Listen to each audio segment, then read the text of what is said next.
The day in the life of a Students for Life Field Team Champion. Hey everyone, I'm Kristan Hawkins. Welcome to this new episode of the Explicitly Pro-Life podcast. The pro-life movement as a whole is striving every day to ensure that no woman in an unexpected pregnancy stands alone. On August 28th, church leaders around the U.S. are gathering to learn how to support pregnant women in their communities. And here's why. Since Roe v. Wade, women in our country have been lied to. Over 73% of Americans don't know where to find nonviolent pregnancy resources in their own communities, while abortion continues to be promoted and made easily accessible.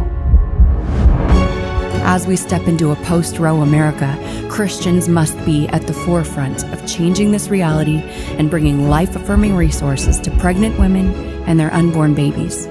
This is where churches can step in.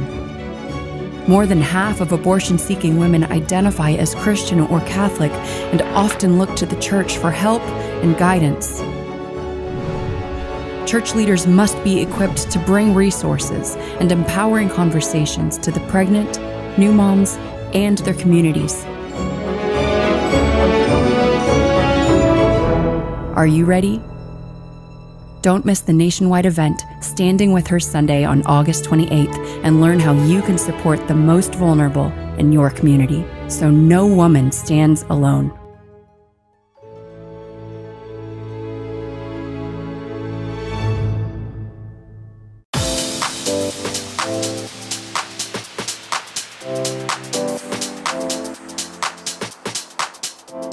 I am so excited for today's episode because our team at Students for Life works harder than any team you'll ever meet.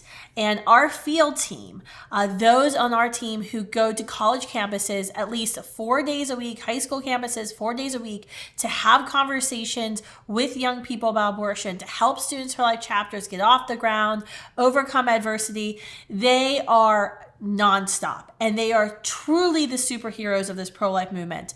Our field team at Students for Life was so elated by the reversal of Roe versus Wade because they've been on the ground in communities, on campuses, preparing for this post-Roe era for years. And today's guest is no exception. But one thing that struck me in particular about this field team member on our Students for Life staff was how quickly she hit the ground running after Roe was reversed. Mary Carmen Zakrajsek grew up in Indiana, Carmel, Indiana, graduated from Mary University after studying political science and Spanish. Her pro-life journey, get this, began when she was in middle school after she heard a presentation about abortion in her youth group. She was a Students for Life fellow, served in 2 Students for Life fellowships. In high school, her pro-life group faced a legal battle with her administration over the First Amendment rights, which she fought and she won. She helped revive the Knights for Life group, the pro-life group at her university, as president of Mary University's pro-life group in college, and she was a rock star Students for Life leader when she was in college. Since she's left college, she's joined our team at Students for Life as our Indiana regional coordinator. She has been featured on NPR, the Indy Star, the State House File, a lot of, basically any big newspaper, media outlet in Indiana, they have featured Mary Carmen in her work. She lives in Indianapolis as she serves all pro-life student chapters and organizations in the state of Indiana. Mary Carmen, thanks for joining me today. Thank you so much, Kristan. It's such an honor to be on here and having you as our fearless leader. I'm excited to share my tips and what I've done. Yeah, I am really excited to feature you because you guys have had so much going on in Indiana post-Roe already. You were preparing all the Students for Life groups. And how many Students for Life groups are there in Indiana? We have about 60 active pro-life groups in Indiana. And it's incredible. I mean, it's a great testament to the work of Indiana Right to Life and so many others throughout the years who've really built up a pro-life culture. And it's so important, in fact, that, Indiana, while being a small state, geographically actually has a full-time person, and that's you, because there's so much going on in Indiana. And there's so much momentum. It's been incredible. But you have a pretty exhausting and sometimes even dangerous job. You were personally assaulted. And so I definitely want to hear, your story, and you tell it what it's like to be that, boots on the ground, the activists in the pro-life movement, especially Students for Life activists every day, what they face. Because I think, what you all are doing there in Indiana is just so, so important. And it really, the eyes of the nation are upon you all, what's going on. I'm going to get to that. And I have some stuff I want to ask you about current events. But first, can you explain to the subscribers and the listeners of Explicitly Pro-Life, what is your job as a Students for Life Field Team member, as a regional coordinator? What's it like every day, like going to campuses, knocking on doors, rallying and testifying at state houses, going to public events? I mean, I feel like no one day is ever the same at Students for Life. So can you tell everyone what it's like, and what do you do day to day to mobilize and inspire this entire generation throughout Indiana? Yeah, absolutely. You mentioned earlier that it can be exhausting. That's definitely true. It can be very exhausting, right? As a regional coordinator, you wear a lot of hats. So nationally, Students for Life exists to recruit, train, and mobilize the pro-life generation to abolish abortion. And every regional coordinator essentially does just that in their region. And so as a regional coordinator, I recruit students in middle school, high school, colleges. We have 3 law school groups now in Indiana. Awesome. Constantly out on campus. There are days, especially during the fall and spring tour season, where I'm in a new city every single day, meeting and engaging with different students. So recruiting and then training them, educating them. So the regional coordinator really serves as the mentor for these students. I think what's really powerful and amazing about Students for Life, and really one of the reasons why we're so successful, is that it is young people leading young people.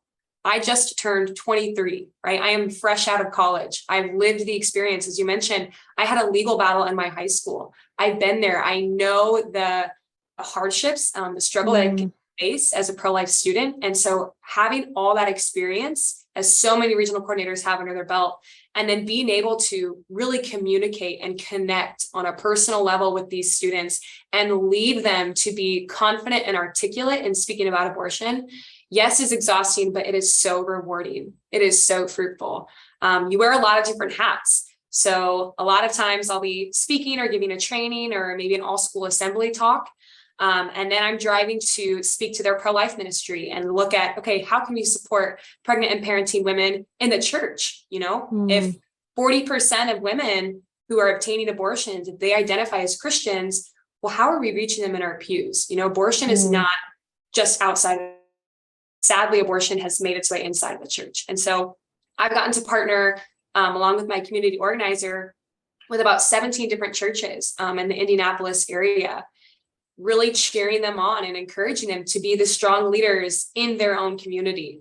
And then, the next day I might be driving downtown to the State House and encouraging students to testify on a bill in the special session, or whether I'm, calling and emailing our representatives. It's a lot of different avenues and different areas that you get to explore. And you're really the pro-life face for your generation, for your state. And it's powerful. And this can be said for any aspect of nonprofit work or, the pro-life movement. It's hard sometimes to see the fruits of your labor, to see the fruits of your reward. You might go months after speaking at a school and not know if you made an impact. And the little rewards that you hear along the way that make you think, oh my gosh, if it wasn't for this training or this tabletop that Students for Life had brought to their campus, this person would now not be leading the group. That happened to me a few months ago. I was at a conference working, for Students for Life for our festival, one of our booths at the festival. And this student came up to me and he had messaged me earlier, and he had never been involved in pro-life work. And stopping by the pro-life Students for Life fall tour display, the See Me Now display last semester, that was his first time engaging with anybody really active in the student pro-life movement. And we had a conversation. I talked to him about the display and the different, the different violent procedures of abortion. And he spent the rest of that afternoon volunteering at that display, educating and recruiting people just like him that were walking by about the fall tour display. And later on, he messaged me and he said that, that led him to be an official member in his pro-life group at Purdue University. That led him to attend a life chain that they had in their city. And now he's an active member in their club. And so I got to get a picture of him when I was at this festival, and share with all of my community advocates and supporters that making a difference in the lives of these young people. That's awesome. And I think, I just want to underscore the power of, the entire pro-life movement working together, because what I see in Indiana is so much of you being able to mobilize these young people, whether or not you've kind of recruited or planted that seed in their mind or somebody else, is the entire, what's so special about what's happened in Indiana, and we see this in a couple other places across the country, is you have a really strong statewide group there, and with Mike Victor and Indiana Right to Life, and then you have these really strong county structures, and we don't really have that in many places in the country anymore, sadly. And so you've had this culture for decades where youth groups and churches are getting involved. In what you're doing in Indianapolis with our Abortion Free States project, I know for a fact, every regional coordinator across our organization had a goal last year of getting churches to partner with them for the Abortion Free States project. You, I think, outpaced every single one of our regional coordinators by getting 17 churches to partner with, which, by the way, it is extremely difficult to get a church to say, yes, we want to be an official partner with a secular pro-life group to end abortion in our community. That is not an easy sales pitch. Let me just tell you that.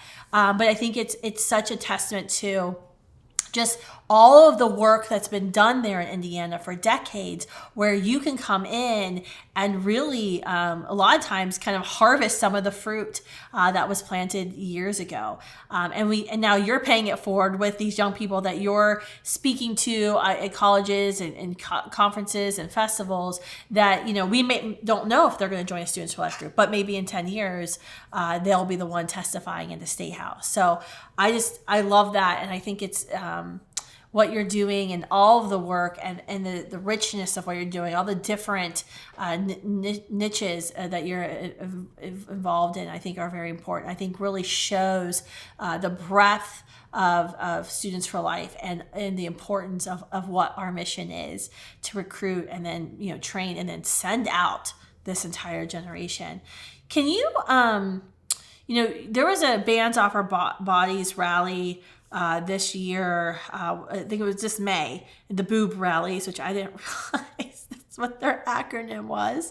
And you were actually assaulted during that rally. Can you tell us what happened? And then can you tell us what types of precautions that you're trying to take now, not only for yourself, but then also fellow students and activists, and what other kind of activists should be thinking about when they enter in these hostile climates and really get in the fray to hold up a pro-life sign, to change and challenge the media narrative. Like, one, I guess, what happened?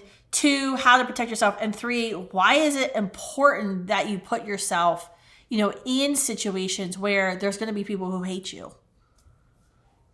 Yeah, absolutely. So I know it can be really intimidating. I was intimidated even just putting yourself out there.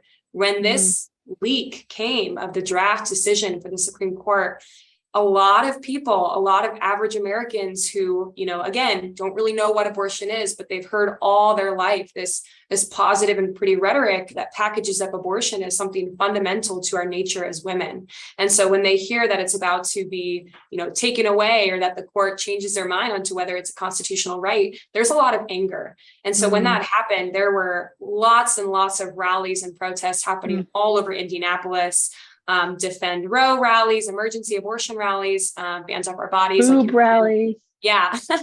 And so we knew that it was important to respond, that we couldn't let the media only think and be deceived into thinking that all young people are for abortion. And so it was a couple of days after that leak came, there was a huge rally in Indianapolis at our central called Monument Circle. And so we had texted and emailed lots of students from all over the state asking, is anybody able to come with us and be the voice for these preborn children and really show our joy, right? This is a joyous moment that they tried robbing from us. After 50 years, we truly are the generation that will see this in our lifetime come to an end. And so we had gotten a strategy, and I'll talk about this a little afterwards. Strategy is really important when you're putting yourself out in a hostile environment. But essentially, we were walking up to the monument. It was a group of about, 30 plus high school, college students, a couple of church members that we partnered with. And we're walking up, and there's a group of about maybe 500 pro-abortion protesters. And they're all on this center monument. And this is public property, right? We have the right to be there. And so we circle around and we're chanting, and we start walking up the steps. And right away, we are being grabbed and shoved and pulled. And again, public property, we have the right to be there, right? Everybody's at the top of this monument. And so we quickly realized, okay, this is no longer a rally. This is going to turn into a riot. And so during that rally, riot, whatever you call it, as we were trying to ascend to the top of this monument, I was actually picked up by this woman who's the Black Lives Matter spokesperson for Indianapolis. She had picked me up, and we got it on video. It almost looks like I'm, in a headlock essentially, and restrained me. And she was shouting in my ear, you don't have a right to be here, go home. And I kept saying, I have a right to be here. I have a right to be here. I was doing nothing wrong. I was not shoving anybody, right? I was trying to get up these steps. And she was detaining me and screaming in my ear until finally she pushed me away. And that was really jolting, because we know that pro-life is pro-woman, but their side proclaims pro-choice, or now pro-abortion is pro-woman. And yet you're attacking young women, right, who disagree with your stance. You're assaulting young women. I was not the only one assaulted that day. And I knew, okay, I want to protect my students from this. I want to make sure that we have a plan. We're not going to be here the whole time. We're really here to make our voice known, and we're content with that. And so pretty soon they had actually encircled our group.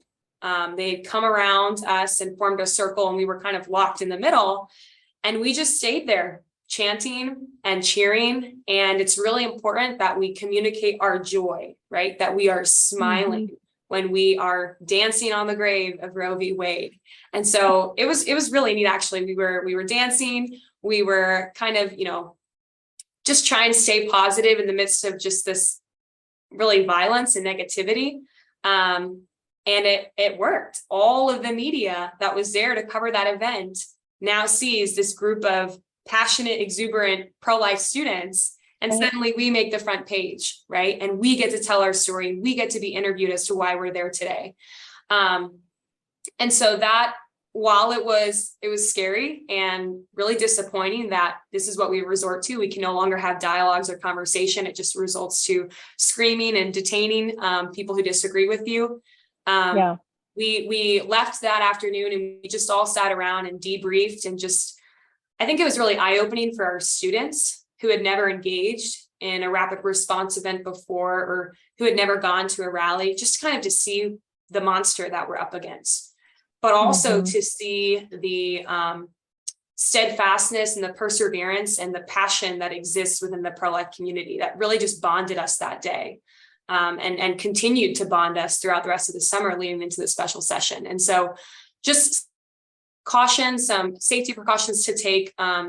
We actually always recommend, if you can't have a body cam, just always have somebody record. How we got the footage of when that lady had assaulted me was one of our students had a body cam, and the other student recording with his phone the whole time. And so recording is always great. Another thing is to have strategy. So don't meet at the location where hundreds, if not thousands, of pro-aborts are coming to show off their summer of rage, right? Meet at a separate location, wear the same color that identifies you all. So we all wore light blue, okay? Have a coherent message and a purpose for why you're being there. It can be really hard to change somebody's mind when they're all riled up and angry. And so maybe at this event, we're not going to focus on trying to have one-on-one conversations, but we're going to focus on showing our collective movement and our collective voice. And that are the pro-life generation, right? And then travel together and stay together. So we met at a separate location. We walked over. We knew we were going to be outnumbered, but that didn't shy us away, right? And we stayed there for a set amount of time. We said, okay, we're going to be here for an hour, maybe an hour and a half, and then we will get up and leave. And so those are just basic things, making sure that you count how many people are there when you arrive and that you leave with the amount of people. I love it. You just gave me a whole SFLA activism training back to myself. I love it. These are awesome tips, I think, for any pro-life gen member who's considering engaging in activism, especially in this culture, in this post-Roe era where those who support abortion in many regards are unhinged. I love the fact that you had 30 people and you just walked into a crowd of hundreds with no fear, or at least not showing the fear out loud. I think that speaks volumes, and you're absolutely right. You were able to transform the narrative that day by being there. Just by being there with some pro-life signs, the media had to cover the pro-life side. Whereas if you hadn't shown up, they only would have covered the pro-abortion side. That would have been a one-sided story. Instead, the story was these joyful young people versus these very angry younger and older people, and also that those who support abortion were committed an act of violence against a pro-lifer, showing what their whole movement is about. I guess I have two more questions before we go. One question is a little longer, so hopefully you can be concise, because I think this could be a whole podcast episode. But you were on the ground. I was so impressed. So we've always, my big thing with Students for Life in 16 years has been, the moment Roe is reversed, will we have the people on the ground? Will we be able to instantly mobilize in our state houses with trained advocates who respond to the call? And it was so gratifying to see what you were doing there in Indiana. So the governor called a special session in Indiana after Roe fell to address abortion. And you were there leading the charge. I saw you in all the newspaper articles, you with your bullhorn at the state capitol. There were, I think, a fourth of all the people who testified for the bill were pro-life student leaders that you had recruited and brought to the capitol. I was so excited because I was like, yes, it worked. The vision worked, and you're living it out. I was cheering you on from behind a computer, sadly. But what ended up passing in Indiana, there was a lot of controversy. In fact, the entire pro-life movement in Indiana, which there's a kind of, some strategic divisions, as there always are in the pro-life movement, about bills and legislation. The entire pro-life movement was pretty much united that this is a bad bill that we finally got. Can you explain? Some people are like, oh, the mainstream media is using it as this huge victory for the pro-life movement. And I think the reason they're doing that is because they want to scare pro-aborts into making sure they vote in the midterm elections. But it's really not the victory that we all wanted. Can you explain what happened and what the new law that's been signed into effect does? Sure. Let me kind of paint the picture and set the stage, because Indiana was the first state in the entire country to call a special session when Roe was reversed. And so the opportunity that we had before us, right? The court ruled that there is no constitutional right to an abortion, and that the states can decide on a local and a state level, right, even on a national level, how we are going to deal with the horrible tragedy and issue of abortion. And we have a supermajority in Indiana, in the House and in the Senate. We have many politicians who claim to be pro-life, right, who even ran on the pro-life platform. And many of us were expecting, right, hopeful, but expecting a strategic, comprehensive pro-life bill that would protect life at conception, right? And then clearly and explicitly define life of the mother situations, right? Ectopic pregnancy is not an abortion, miscarriage removal is not an abortion, etc. And so this is what we had been pushing for. This is what we had been, ready for.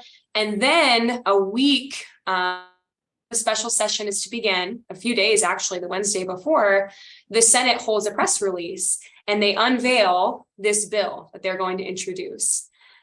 This pro-life bill had numerous loopholes and exceptions to protect abortionists, to allow abortion clinics to operate. And really, it had no intention of ending abortion in Indiana.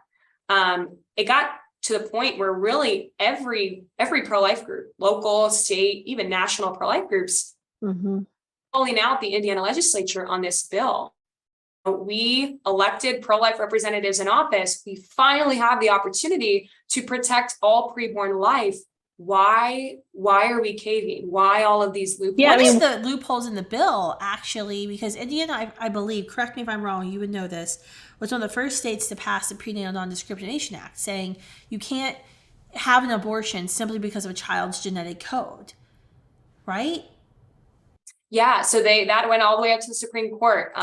We can't abort children because of Down syndrome, right? If they're diagnosed in the womb to have Down syndrome, that's not a reason for abortion. And yet in this bill that they proposed, the vague language they use, at first it was fetal abnormality, and then it became lethal, or it was fetal fatal abnormality, and then it became lethal fatal anomaly, or lethal fetal anomaly, which now says, if the child is predicted to not survive within the first 90 days after birth, then termination is justifiable.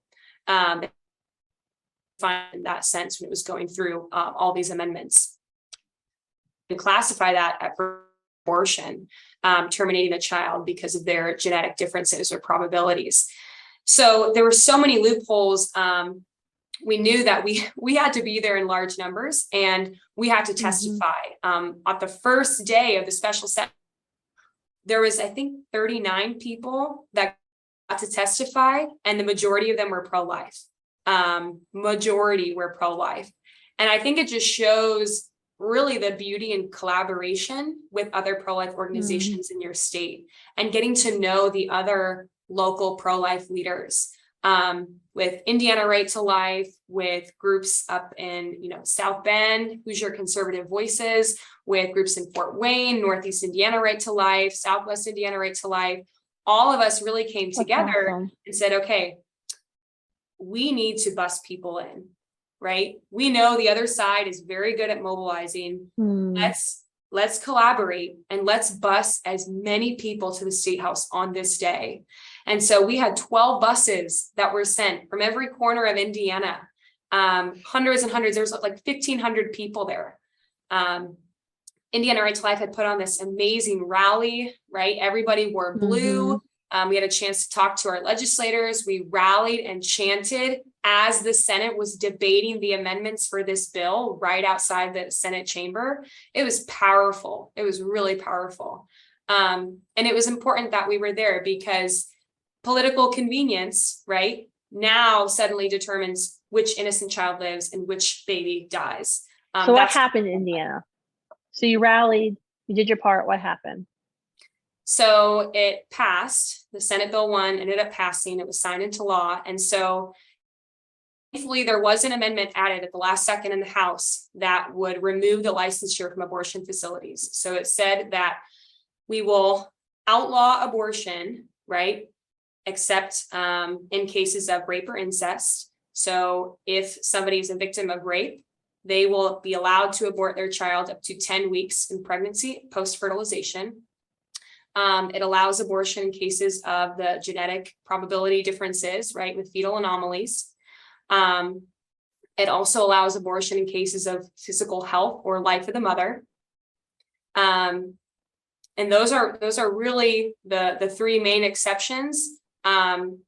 We are hoping one of the amendments was it established kind of a legislative oversight to monitor this if a prosecutor fails to, prosecute abortionists. See, the problem is 70% of the abortions in Indiana occur in Marion County, and the prosecutor of Marion County has already come out saying he will not prosecute abortionists. All that is needed is the mother's consent. And so he won't do his job, the law he's sworn to uphold. Right. And we see this every week. Okay. Yeah. So we're pushing, we're persevering, we're going to hold our legislators accountable because they had the chance to protect all life at conception during the amendment roll calls. And many of these politicians said no. So it's like a partial victory. We saw this. I mean, it should eliminate 95% of abortions, right? Roughly. So that's huge. If the Supreme Court, if the state legislature will hold the Marion County prosecutor, to his actual job, hold him accountable.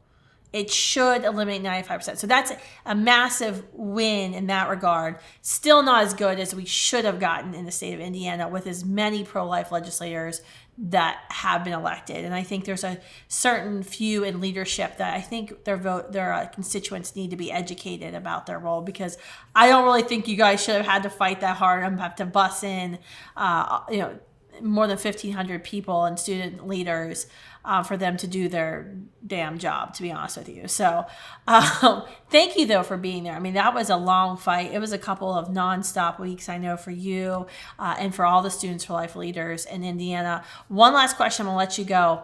What about those? I get pinged all the time from folks who are considering joining the pro-life movement full time, whether they're in college, whether they've already started their career. What's your concise piece of advice for someone who's considering joining the pro-life movement full time? Should they do it?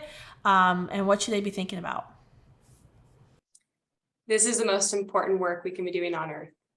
Do it. Absolutely. Outside of saving souls, this is the most important work we can be doing on earth. I tell my students this all the time. If abortion isn't wrong, if this doesn't matter, if killing an innocent child isn't wrong, then nothing is wrong. There's no point to education. There's no point to law. There's no point to society if we can't even protect innocent children from being killed, right? By their own mothers, by their own family. This truly determines our outlook on everything. And this, of any other time, this most momentous, pivotal point in the pro-life movement, that you need to do it. If you're contemplating, if you're thinking about going full-time into pro-life service, pro-life work, do it. Just do it.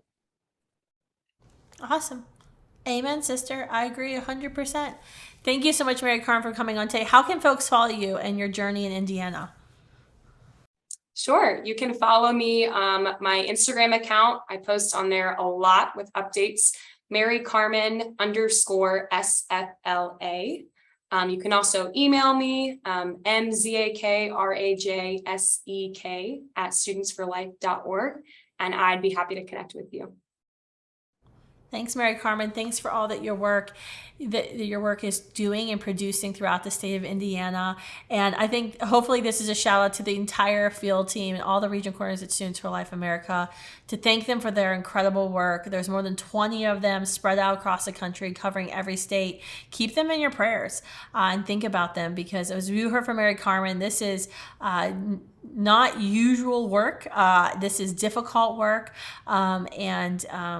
It's something that is a special calling, but has a true impact that's changing hearts and minds and saving lives. Thanks, Mary Carmen. And thank you all for tuning in this week at Explicitly Pro-Life. Make sure you share this episode and you subscribe to the podcast.